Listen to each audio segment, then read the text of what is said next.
ঘটনাক্রমে একদিন যুবক শয়তানের ধোঁকায় পড়ে গেল। রমণীর সাথে সে রমণীর ঘরের মধ্যে ঢুকে গেল। অনেকদিন প্রচেষ্টার পরে রমণী তার প্রিয় মানুষটাকে কাছে পেয়েছে। গোলামকে ডেকে বলে, ও গোলাম, বাজারে যাও, বাজারে যাও, বাজারে গিয়ে ভালো ভালো খাবার নিয়ে আসো, সুগন্ধি নিয়ে আসো। আজকে আমি আমার মহাব্বতের মানুষটাকে কাছে পেয়ে গেছি, যাও। গোলাম চলে গেল বাজারে। যুবক ডেকে নিয়ে রমণী অন্দরমহলের দিকে রওনা হয়ে যায়। যখন একেবারে অন্দরমহলের মধ্যে চলে গেছে, ওখানে কেউ নাই, কথা শোনার মতো কেউ নাই, দেখার মতো কেউ নাই, বাধা দেওয়ার মতো কেউ নাই। কেউ দেখে না, কেউ শোনে না, কেউ জানবেও না। যুবতী এইবার যুবকটাকে নিজের কাছে আহ্বান করতেছে। হঠাৎ করে যুবকটা অজ্ঞান হয়ে জমিনের উপরে পড়ে গেল। রমণী বারবার চেষ্টা করার পরেও যুবকটার জ্ঞান ফিরে না, হুঁশ ফিরে না। বলেন তো, যুবতীর মনে যেই আনন্দ ছিল, যুবকটা যখন অজ্ঞান হয়ে গেল বেহুশ, আনন্দ আছে না গেছে? এখন তো যুবতীর চিন্তা, যদি এটা আমার ঘরের মধ্যে মরে, মার্ডার কেসের আসামি। গোলাম যখন বাজার থেকে আসছে, গোলামকে ডেকে বলে, ও গোলাম, অবস্থা তো খারাপ, যুবক বেঁচে আছে না মারা যায় বলা যায় না, ধর এটারে দরাদরি করে বাইরে রেখে আসি। পাশেই ছিল যুবকের বাড়ি। রাতের আধারে দুইজনে দরাদরি করে যুবকটাকে যুবকের বাবার ঘরের সামনে ফালায় রাখছে। প্রতিদিন যুবকটা আসে, বাবার খেদমত করে চলে যায়। আজকে রাত বাড়তেছে, সন্তানের খবর নাই। বৃদ্ধ বাবা পেরেশান হয়ে গেছে, কি ব্যাপার, ছেলেটা কেন আসলো না? বৃদ্ধ মানুষ দরজাটা খুলে ছেলের খবর নেওয়ার জন্য মসজিদে নববীর দিকে যাবে। দরজা খুইলা যখন দেখে তার আদরের সন্তান তার ঘরের সামনে অজ্ঞান হয়ে আছে। আশেপাশের লোকগুলাকে ডাক দিল, ধরাধরি করে যুবককে ঘরের মধ্যে নেওয়া হলো। দীর্ঘ সময় পর যুবকের হুঁশ ফিরল। মানুষেরা জিজ্ঞাসা করে, যুবক তুমি এইখানে কেমন করে আসলা, অজ্ঞান তুমি কেমন করে হলা? যুবকের কথার কোনো জবাব নাই, শুধু কান্না করে, দীর্ঘ সময় ধরে কান্না করতেছে। আর একজন লোক জিজ্ঞাসা করে, যুবক কি ঘটনা ঘটছে, তুমি আমাদেরকে বলো, তুমি কেন কান্না করতেছো?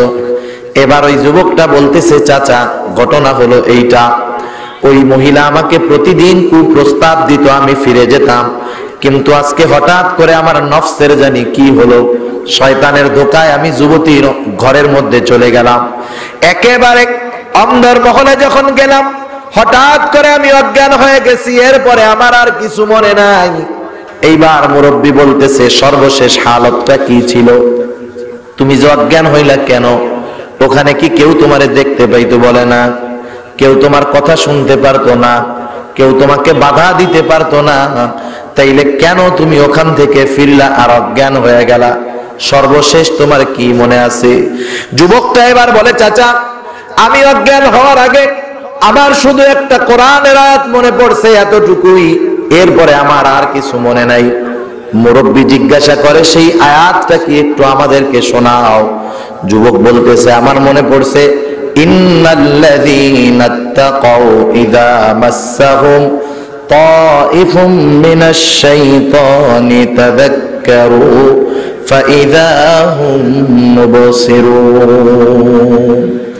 যারা আল্লাহ তাআলাকে ভয় করে, কিয়ামতের দিনকে ভয় করে, আল্লাহর সামনে দণ্ডায়মান হওয়াকে ভয় করে, সর্ব অবস্থায় আল্লাহ তাআলার ভয় হৃদয়ের মধ্যে স্থাপন করে রাখছে, এমন লোকগুলাও তো মানুষ।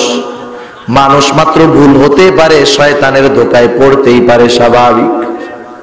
এমন মানুষগুলা যখন শয়তানের স্পর্শে গুনার পাপের মধ্যে লিপ্ত হয়ে যায়, এই মানুষগুলা যখন গুনার দিকে ধাবিত হয়ে যায় শয়তানের ধোঁকায়, আল্লাহ রাব্বুল আলামিন তখন ওই মানুষগুলার অন্তরের মধ্যে আল্লাহর ভয়কে পুনরায় জাগ্রত করে দেয়। তাদের আল্লাহর কথা স্মরণ হয়ে যায়, তাযাক্কারু, আল্লাহর ভয় তাদের অন্তরের মধ্যে পুনরায় জাগ্রত হয়ে যায়। এটা স্বয়ং আল্লাহ তাআলা করেন। এজন্য নেককার মুত্তাকি পরহেজগার বান্দা যদি শয়তানের ধোঁকায় পড়েও গুনার দিকে যায়, আল্লাহ তাআলা ওই তাকওয়া অন্তরে থাকার কারণে ওই লোকটার অন্তরে পুনরায় আল্লাহর স্মরণকে জাগ্রত করায় দেয়। ও চিন্তা করে, আরে আমার আল্লাহ দেখতেছে, আল্লাহ দেখতেছে, এমন গুনার দিকে আমি যাচ্ছি, এই চিন্তায় সে হতাশ হয়ে যায়। এই যুবকটা আল্লাহর কথা মনে পড়ে গেছে, তাযাক্কারু ফাইদা হুম মুবসিরুন। আল্লাহর কথা স্মরণ হওয়ার কারণে ওই লোকটার চোখের উপরে যেই গুনার পর্দা পড়ে গিয়েছিল সেই পর্দাটা সরে যায়, তারা দৃষ্টি শক্তি ফিরে পায়, ভালো মন্দ নির্ণয় করার ক্ষমতা ফিরে পায়।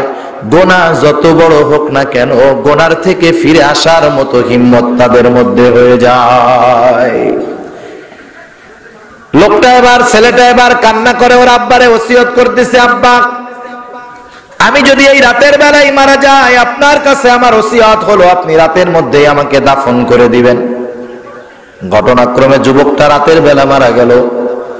ওসিয়ত অনুযায়ী সন্তানকে বাবা রাতের মধ্যে দাফন করে দিল।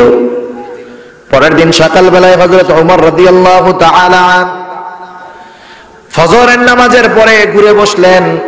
প্রতিদিন ওই যুবকটা হযরত ওমর রাদিয়াল্লাহু তাআলা আনহুর কাছে কাছে বসে, সামনে সামনে বসে। ছেলেটাকে না দেখে হযরত ওমর রাদিয়াল্লাহু তাআলা আনহু প্রশ্ন করতেছেন, কই ছেলেটা কোথায় গেল, কোথায় গেছে, খোঁজ খবর নাও। বলে গত রাত্রে বাড়িতে গেছে, এখনো ফিরে আসে নাই, ওর বাবা তো অসুস্থ ছিল। হযরত ওমর রাদিয়াল্লাহু তাআলা আনহু বলে, শোনো একটু খোঁজ খবর নিয়ে এসো, দেখো ছেলেটার বাবার কোনো বিপদ হলো কিনা। স্বাভাবিক ব্যাপার, একটা ক্লাসে যদি 10 জন ছাত্র থাকে, যেই ছাত্রটা সবচাইতে ভালো পড়াশোনা বোঝে, প্রতিদিনের পড়া প্রতিদিন দেয়, ও একজন যদি অনুপস্থিত থাকে, বিজ্ঞ ওস্তাদ যিনি, উনি বলেন শোন আজকে গতকালকের পড়া আজকে এই জায়গায় থাক, ও যেহেতু নাই তোরা এত কিছু বুঝবি না, ও আসলে কালকে আবার সামনে পড়া দিব, ঠিক কিনা বলেন। আর যদি 9টা না থাকে, ওই বুঝমান একটা থাকে, ওস্তাদ বলে ওগুলা না থাকলে অসুবিধা নাই, তুই থাকলে হয়েছে, তুই থাক। ভালো ছাত্র, মুআদ্দাব ছাত্রের ব্যাপারে ওস্তাদের একটা নেক নজর থাকে, ঠিক কিনা বলেন। স্বাভাবিক ব্যাপার সব জায়গায়। আর যে এলাকায় যুবক মানুষগুলা ভালো হয়, নামাজি হয়, গুনার থেকে বেঁচে চলে, সুন্নাতের উপরে চলে, ওই যুবকগুলার উপরে এলাকার প্রতিটা মানুষের আলাদা একটা মহব্বত থাকে, ঠিক কিনা বলেন। কারণ বৃদ্ধকালে তো মানুষের অন্তরে এমনি আল্লাহর ভয় চলে আসে। কারণ উনি চিন্তা করে যৌবনকালে কি শক্তি ছিল, এখন শক্তি নাই। যৌবনকালে আমি 10 মিনিটে 1 কিলো হাইটা যাইতাম, এখন 1 ঘন্টায় 1 কিলো হাঁটতে পারি না। হায়াত আমার শেষের দিক, এখন আর কিছু করার দরকার নাই, মসজিদে গিয়া বসে থাকি, ঠিক কিনা। সেজন্য যুবক যদি আবেদ হয়, তার প্রতি এলাকার প্রতিটা মানুষেরই একটি নেক নজর থাকে। যুবক মানুষ দেখতেও সুন্দর, হযরত ওমর রাদিয়াল্লাহু তাআলা আনহুর কাছে কাছে থাকে, আলাদা একটা খেয়াল ওই ছেলেটার প্রতি আছে। বলে যাও একটু খোঁজ খবর নিয়ে আসো, কোনো বিপদ আপদ হইল কিনা। কয়েকজন চলে গেল যুবকের বাড়িতে, বাবার দরজায় টোকলা দিল। বৃদ্ধ মানুষ দরজাটা খুলতেছে, কিন্তু চোখের মধ্যে পানি। তারা জিজ্ঞাসা করতেছে, চাচা আপনার ছেলেটা কোথায়? গত রাত্রে মসজিদে নববী থেকে বের হয়েছে, এখন পর্যন্ত ফিরে যায় নাই। এইবার মুরব্বী তাদেরকে সব ঘটনা বর্ণনা করলো যে এই ঘটনা হয়েছে। ছেলের ওসিয়ত অনুযায়ী তাকে রাতের মধ্যেই দাফন করে দেওয়া হয়েছে, এই জন্য তোমরা জানতে পারো নাই। সব ঘটনা শুনে লোকগুলা ফিরে আসলো হযরত ওমর রাদিয়াল্লাহু তাআলা আনহুর কাছে। আসার পরে বলতেছে, ওমর তোমার কলিজার টুকরা যুবক গত রাত্রে এই ঘটনার পরে দুনিয়া থেকে মারা গেছে, তার ওসিয়ত অনুযায়ী তার বাবা তাকে রাতের মধ্যেই দাফন করে দিয়েছে। যখন শুনছে এমন একটা ঘটনা, গুনার এত কাছে গিয়া ফিরে আসছে, এই ঘটনা একটু অবাক হয়ে গেছে। হযরত ওমর রাদিয়াল্লাহু তাআলা আনহু বলতেছেন, চলো যাই, আমি যেই পথে যেখানে আজকে কাজে যাব, যাওয়ার পথেই যুবকের কবরটা বাঁধবে, চলো আমরা যুবকের জন্য একটু দোয়া করে যাব, কবরটা দেখে যাব।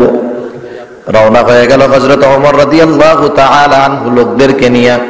প্রতিমধ্যে যুবকের কবর, সবাই কবর দেখতেছে আর যুবকের ব্যাপারে আফসোস করতেছে, আরে কত ভালো ছিল যুবকটা। হযরত ওমর রাদিয়াল্লাহু তাআলা আনহুর মনের মধ্যে একটা চিন্তা আসছে, আল্লাহ রাব্বুল আলামিন তো কোরআনুল কারীমের মধ্যে বলছেন, ওয়ালিমান খাফা মাকামা রাব্বিহি জান্নাতান, যারা আল্লাহর সামনে দণ্ডায়মান হওয়াকে ভয় করে তাদের জন্য দুইটা জান্নাতের সুসংবাদ। কয়টা জান্নাত? দুইটা জান্নাত। হযরত ওমর রাদিয়াল্লাহু তাআলা আনহুর মনের মধ্যে প্রশ্ন, এই ছেলেটা আল্লাহর ভয়ে পাপ করার সুযোগ থাকার পরেও পাপ করে নাই, এই যুবকটা কি দুইটা জান্নাতের সুসংবাদ পেল কিনা? মনের মধ্যে প্রশ্ন। সবার থেকে আলাদা হয়ে গিয়া যুবকের কবরের মাথার কাছে দাঁড়াইল হযরত ওমর। এবার উচ্চ স্বরে কবরের যুবককে উদ্দেশ্য করে বলে, এ কবরের বাসিন্দা যুবক, আল্লাহ তাআলা তার সামনে দণ্ডায়মান হলে যেই দুইটা জান্নাতের সুসংবাদ দেওয়ার কথা, তুমি কি সেই দুইটা জান্নাতের সুসংবাদ পেয়েছো কিনা? সবাই চিন্তা করতেছে, যায় রে, স্বাভাবিক অনেক সময় মানুষ যখন তার প্রিয়জনকে হারায় তখন কয় না, আল্লাহ ওরে নিলাকে আমারে নিতে পারলে, বলে কি বলে না? কি মনে হয় ওই টাইমে যদি আজরাইল এসে বলে তুইও চল, ও যাবে? বলবে না, ও তো আবেগে বলছি, ঠিক কিনা বলেন? তখন আর আবেগ থাকবে না, মালাকুল মাউত যখন চলে আসবে। তার মানে আবেগে মোহাব্বতে অনেক সময় মানুষ উল্টাপাল্টা বলে, স্বাভাবিক ব্যাপার। সবাই মনে করতেছে হয়তো যুবকটাকে হযরত ওমর বেশি মোহাব্বত করতেন, এই জন্য হয়তো জিজ্ঞাসা করতেছেন কবরের যুবক কিভাবে কথা বলবে। আবার মানুষেরা চিন্তা করে, না না, এত সাধারণ ওমর নয়, যেই ওমর মসজিদের মেম্বারে দাঁড়িয়ে 1000 মাইল দূরে থাকা সেনাপতিকে দিক নির্দেশনা দেয়, যার গলার আওয়াজ মসজিদে নববীর মিনার থেকে, মেম্বার থেকে 1000 মাইল দূর থেকে যেই ওমরের গলার আওয়াজ শোনা যায়, এই তো সেই ওমর যার চিঠি পেয়ে শুকিয়ে যাওয়া নীলনদ পুনরায় প্রবাহিত শুরু হয়। এই ওমর কবরের যুবকের সাথে কথা বলতে পারে, এটা স্বাভাবিক ব্যাপার। সকলে চুপ, নিস্তব্ধ নীরবতা, কোনো আওয়াজ নাই। এইবার সকলের কানের মধ্যে একটা আওয়াজ আসলো, কেমন জানি কবরের মধ্য থেকে যুবকটা বলতেছে, ওমর, আমার আল্লাহ আমাকে ওই দুইটা জান্নাতের মালিকানাও আমাকে দিয়ে দিয়েছে। অস্বাভাবিক কোনো কিছু নাই, দুনিয়া থেকে মানুষ জান্নাতের সুসংবাদ পেতে পারে, অস্বাভাবিক নয়। কারণ এই ওয়াদা কোরআনুল কারীমের মধ্যে দিয়েছেন কে? আওয়াজ দিয়ে বলেন। মৃত্যু পথযাত্রী খাঁটি মুমিনের কাছে ওই ফেরেশতার বাহিনী এসে জানায়, ভয়ও নাই, চিন্তাও নাই, এবং তাকে আল্লাহর ওয়াদাকৃত জান্নাতের সুসংবাদ তাকে জানায়া দেওয়া হয়। বলে, আল্লাতী কুনতুম তুআদুন, যে জান্নাতের ওয়াদা আল্লাহ করেছে, তুমি তোমার ব্যাপারে সেই জান্নাতের সুসংবাদ গ্রহণ করো। সুবহানাল্লাহ। কারণ ঈমান আমল ঠিক থাকলে জান্নাতের ঘোষণা আল্লাহ 1-2 জায়গা নয়, অনেক জায়গায় দিয়েছে। যেমন আল্লাহ তাআলা বলেন, ওয়াল্লাযীনা আমানু ওয়া আমিলুস সালিহাতি লাহুম জান্নাতুন তাজরি মিন তাহতিহাল আনহার, আমল করেছে তারা নহর প্রবাহিত জান্নাত পাবে। আর এক জায়গায় আল্লাহ তাআলা বলেন, ইন্নাল্লাযীনা আমানু ওয়া আমিলুস সালিহাতি কানাত লাহুম জান্নাতুল ফিরদাউসি নুজুলা, নিশ্চয়ই যারা ঈমান এনেছে, অনেক আমল করেছে, তাদের জন্য রয়েছে জান্নাতুল ফিরদাউসের মেহমানদারি। তার মানে ঈমানদার এবং নেক আমল করেনেওয়ালা এই দুইটাই যার মধ্যে থাকবে, সে জান্নাতের সুসংবাদ পাবে। আল্লাহ এই ওয়াদা দিয়েছেন।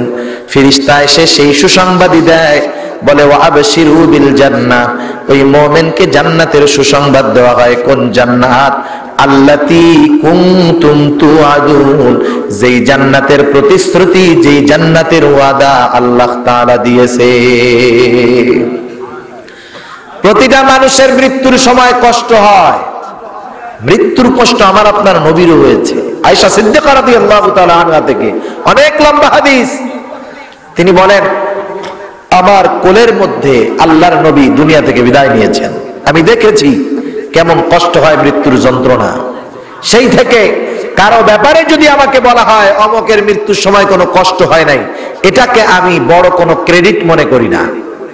মৃত্যুর সময় কষ্ট হয় নাই এটা বড় কোনো বিষয় মনে করি না, কারণ আমার কোলের মধ্যে আল্লাহর নবীর রূহ গিয়েছে, আমি দেখেছি আল্লাহর নবীর কেমন কষ্ট হয়েছে। মৃত্যুর যন্ত্রণা সবারই হয়, অনেক মানুষ টের পায় না। এর কারণ কি? উলামায়ে কেরাম সুন্দর একটা ব্যাখ্যা দেন। কারণ একটা মানুষ যদি কষ্টের চাইতে তার অতি প্রিয় জিনিসটা যখন পায়, একটা জিনিসের কষ্ট আছে কিন্তু ওই মুহূর্তে ওর কষ্টের চাইতে বেশি প্রিয় কোনো জিনিস যদি পায়, মুহূর্তের মধ্যে ওই কষ্টটা সে ভুলে যায়। যেমন এক বাবা অ্যাক্সিডেন্ট করছে, হাসপাতালের বেডে কাতরাইতেছে ব্যথার যন্ত্রণায়। এই মুহূর্তে সে নার্স বলল, স্যার আপনার সন্তান আসছে, ছোট বাচ্চা 4 বছর বয়স। লোকটা ব্যথার যন্ত্রণায় কাতরায়। এইবার তাকে যখন বলা হলো, স্যার আপনার কলিজার টুকরা সন্তান আপনার সাথে দেখা করতে আসবে, আপনাকে দেখতে চায়। বলেন তো, ওই ছোট বাচ্চাটা যখন হসপিটালের ক্যাবিনের মধ্যে ঢুকে ওই লোকটাকে আব্বু বলে ডাক দিবে, আমার তো মনে হয় আব্বু ডাকটা তার কাছে এত প্রিয়, এত মজার লাগবে, মুহূর্তের ভিতরে ওই লোকটা একটু আগের যন্ত্রণা ভুলে যাবে, কোনো সন্দেহ নাই। তখন আর ব্যথা থাকবে না, চোখে পানি থাকবে না। সন্তানকে জিজ্ঞাসা করবে, আব্বু কেমন আছো? ব্যথা শেষ। এই সন্তানকে দেখার পরে দুনিয়ার ব্যথা চলে গেল।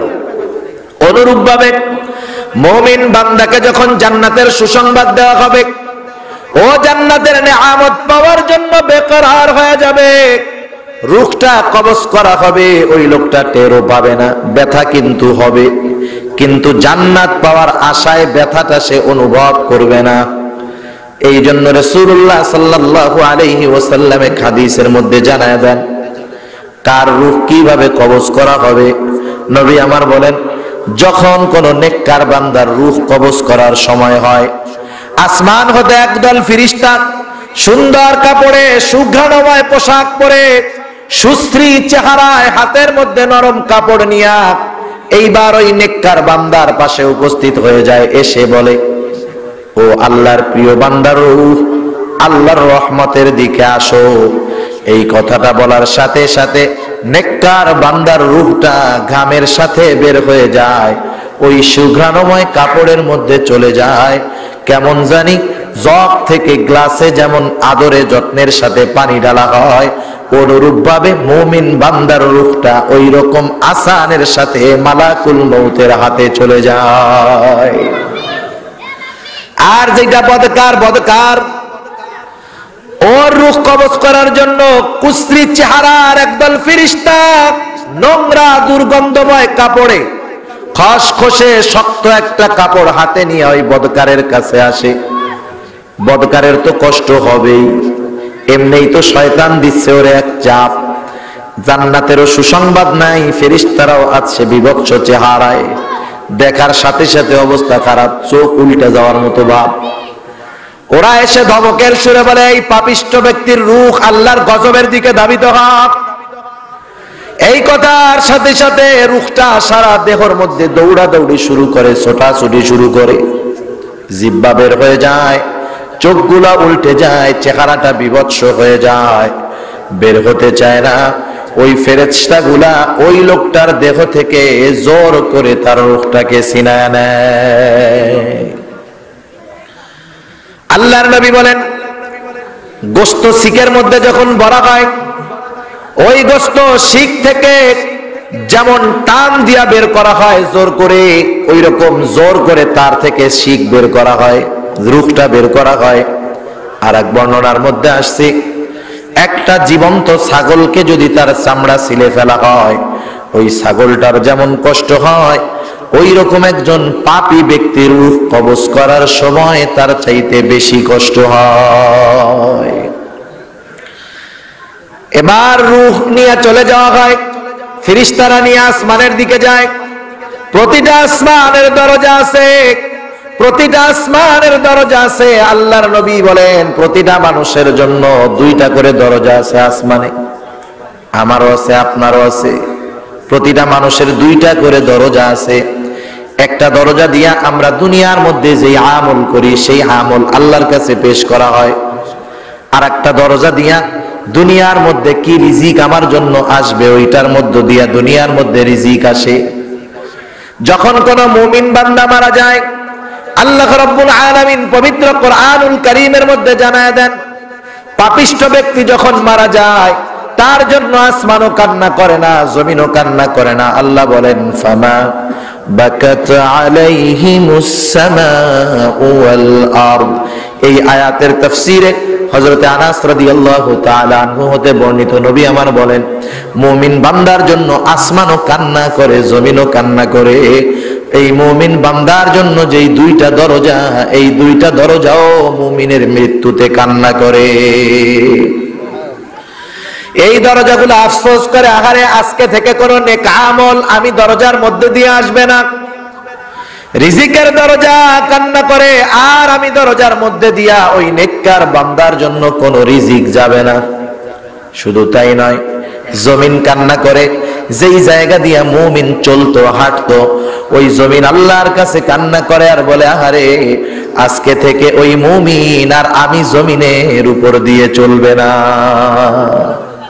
আসমানের ফেরেশতারা জিজ্ঞাসা করে, কার রূহ? বলে অমুকের ছিল অমুক। বলে হ্যাঁ, দুনিয়ায় ভালো ছিল।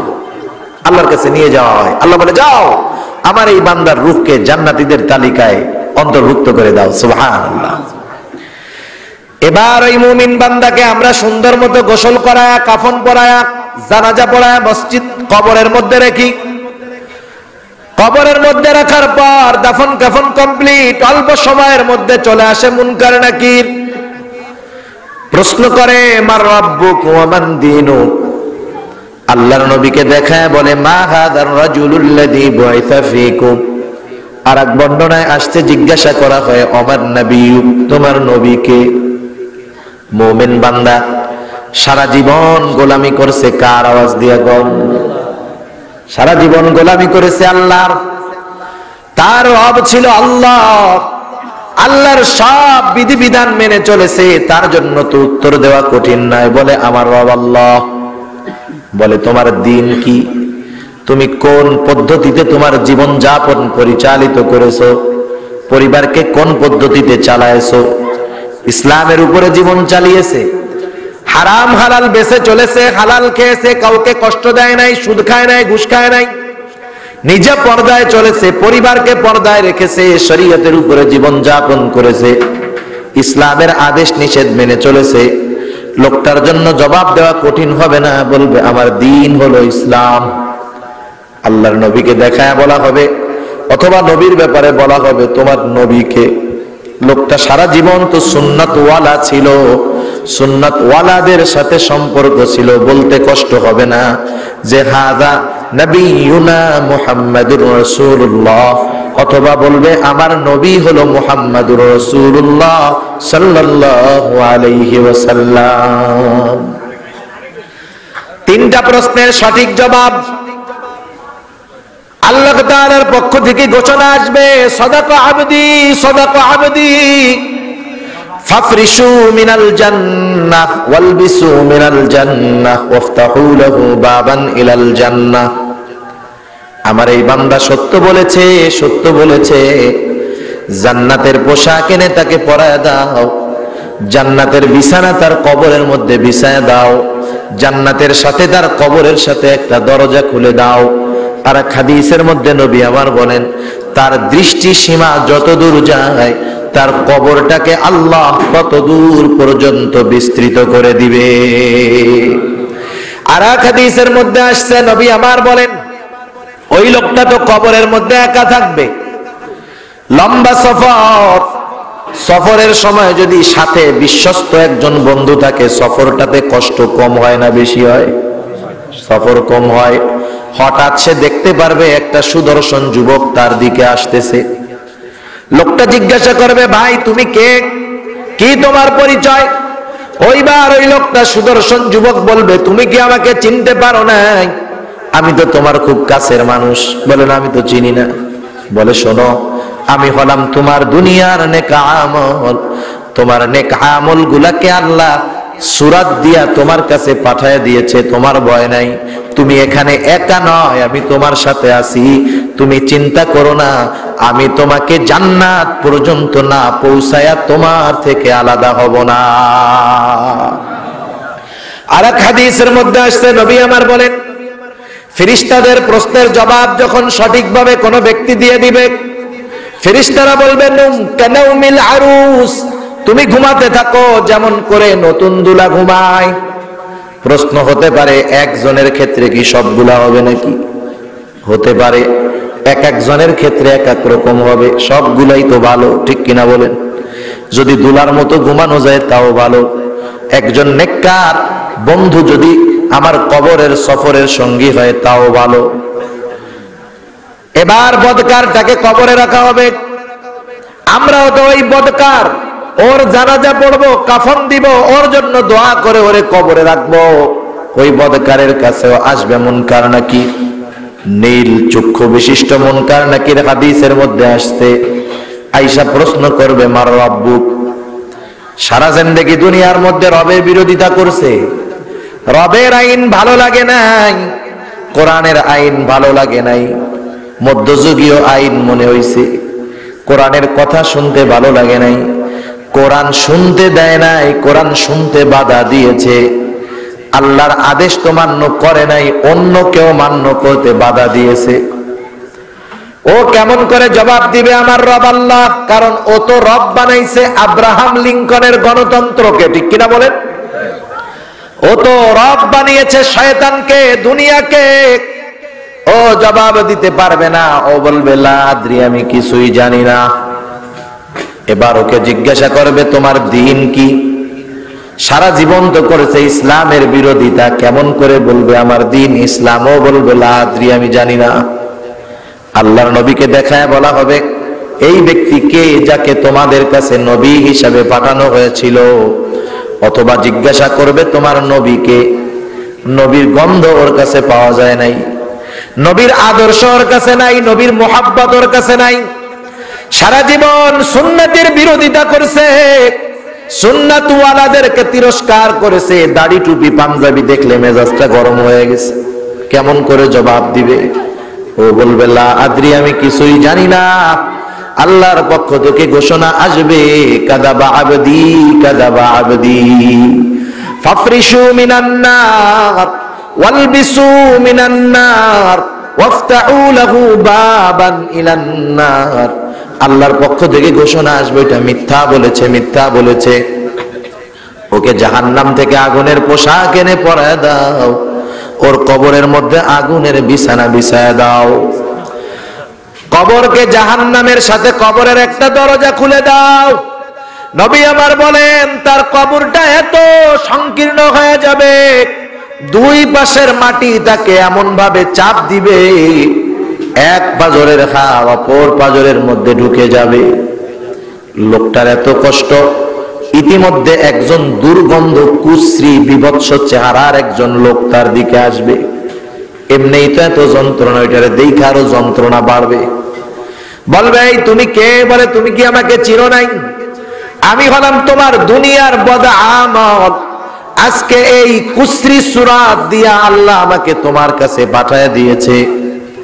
তুমি যতই আমার থেকে আলাদা হইতে চাও, হইতে পারবা না। আমি তোমাকে জাহান্নাম পর্যন্ত না পৌঁছায়া তোমার থেকে আলাদা হব না। হরেক রকমের শাস্তি থাকবে কবরের মধ্যে। যার আমল যেমন, আমলের উপরে নির্ভর করে শাস্তি হবে। কারো শাস্তি হবে বড় হাতুড়ি নিয়ে একজন ফেরেশতা থাকবে কবরের মধ্যে। নবী আমার বলেন, বিশাল এক ফেরেশতা, বিশাল হাতুড়ি। ফেরেশতা হলো বধির, কানে শোনে না, চোখে দেখে না। এত বিশাল একটা হাতুড়ি তার হাতে থাকবে। ওই হাতুড়ি দিয়া ওই কবরের পাপীটাকে সে আঘাত করবে, এক বাড়িতে 70 হাত মাটির নিচে চলে যাবে। আবার ওঠানো হবে, আবার হাতুড়ি দিয়ে আঘাত করা হবে। আল্লাহর নবী বলেন, তার হাতুড়িটা এত বড়, দুনিয়ার বড় পাহাড়ের উপরে যদি সেই হাতুড়ি দিয়ে আঘাত করা হতো, মুহূর্তের ভিতরে বড় বড় পাথরগুলা, পাহাড়গুলা ধুলায় পরিণত হয়ে যাইত। আযাব হবে, বিকট চিৎকার করবে। আল্লাহর নবী বলেন মানুষ এবং জিন ছাড়া ওই কবরের মধ্যে যে আযাব পাওয়ার পরে চিৎকার করবে, মানুষ এবং জিন ছাড়া অন্যান্য মাখলুক গুলা তার চিৎকার শুনতে পাবে। আমার কথা, নবীর কথা। কার কথা? অবিশ্বাসের সন্দেহ আসলেই বেঈমান, ঠিক কিনা বলেন? এগুলা হবে। বলতে পারেন হুজুর কবরে নয় তো সাগরের মধ্যে পয়সা মরে পড়ে আছে, কি হবে? মূলত বিষয় হলো কবর একটা রুলস, একটা নিয়মতান্ত্রিকতা, যে মানুষকে দাফন করার একটা জায়গা। মূল জগৎটা হলো আলমে বরজখ, যেটা মানব চক্ষুর অন্তরালের একটা জগৎ। আমরা ওই তাদের জগৎটা আমরা দেখতে পাই না। তাদের জগতে এখান থেকে যখন স্থানান্তরিত হয়ে আমরা দুনিয়া ত্যাগ করব, আলমে বরজখে যাব, ওইখানে সুখ আছে, শান্তি আছে, কষ্ট আছে, আযাব আছে কিয়ামতের আগ পর্যন্ত। এটা আমাদের চোখের অন্তরালে। কেউ যদি পানির মধ্যে পচে, তার শাস্তি, তার শান্তি আল্লাহ তাআলা ওই জায়গায় ব্যবস্থা করবে। সেজন্য শুধু যে আযাব কবরে দিলেই হবে, কবরে না দিলে হবে না, বিষয়টা এমন নয়। মূল বিষয় হলো আমরা দুনিয়া থেকে স্থানান্তরিত হব, আলমে বরজখের মধ্যে প্রবেশ করব, ওইখানেই আমার দুনিয়ার আমল অনুযায়ী সাইজ অথবা শান্তি শুরু হয়ে যাবে। সেজন্য আমাকে আপনাকে ঈমানের সাথে মারা যায় কিভাবে সেই চিন্তা করতে হবে। আল্লাহ তাআলা সেই জন্য মৃত্যুর সংবাদ আমাদেরকে জানায় দিয়ে বলেন, দুনিয়ার মানুষ, এই দুনিয়া কিন্তু চিরস্থায়ী নয়, ক্ষণস্থায়ী। মৃত্যুর সুধা তোমাকে একদিন পান করতেই হবে। আল্লাহ বলেন কুল্লু নাফসিন যায়িকাতুল মাউত, মৃত্যুর সুধা প্রতিটা প্রাণী পান করবে। কেন করবে? কারণ এই দুনিয়ায় শেষ নয়, এই দুনিয়ার নেক আমল বদ আমলের হিসাব আল্লাহ তাআলা নেবেন, এটাও অন্যতম একটা কারণ।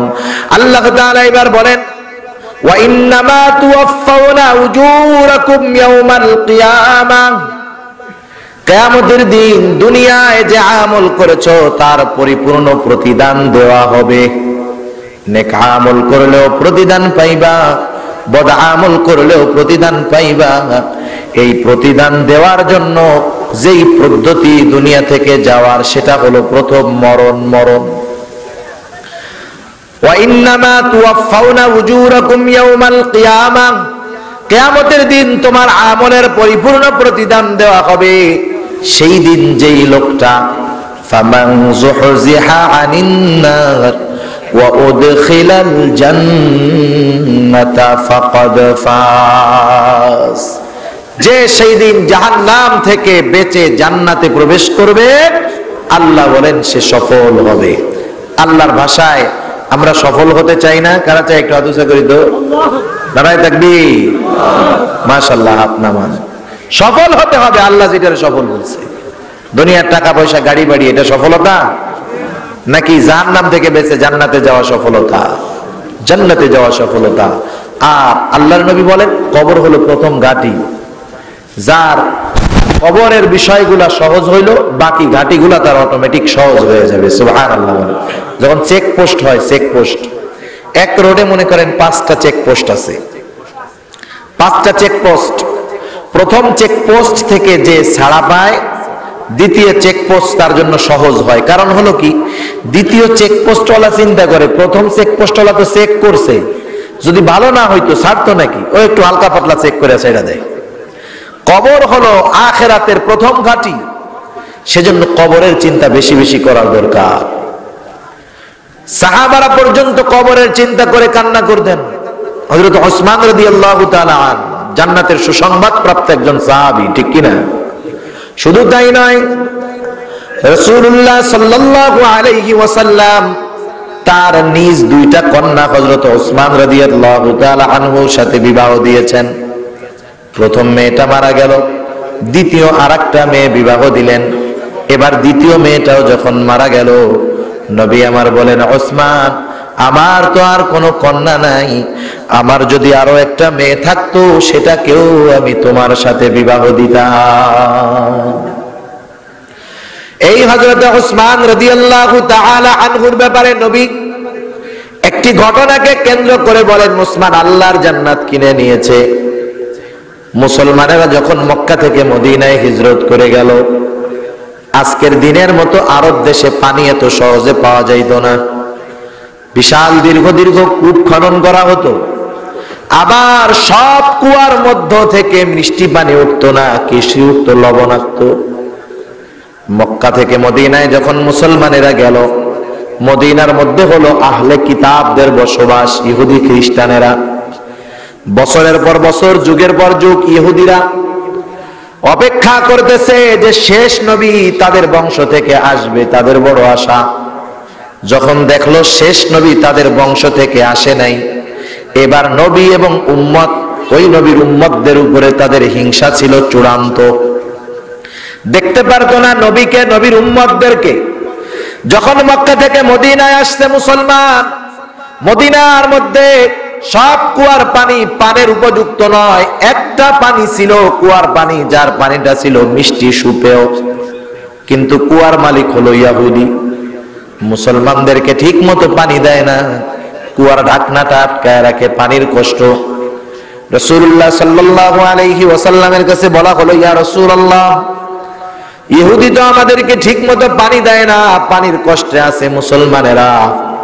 নবী আমার বলেন, তোমাদের মধ্যে কে আছো ইহুদির থেকে কুয়াটা কিনে মুসলমানদের পানির কষ্টটা দূর করে দিবা?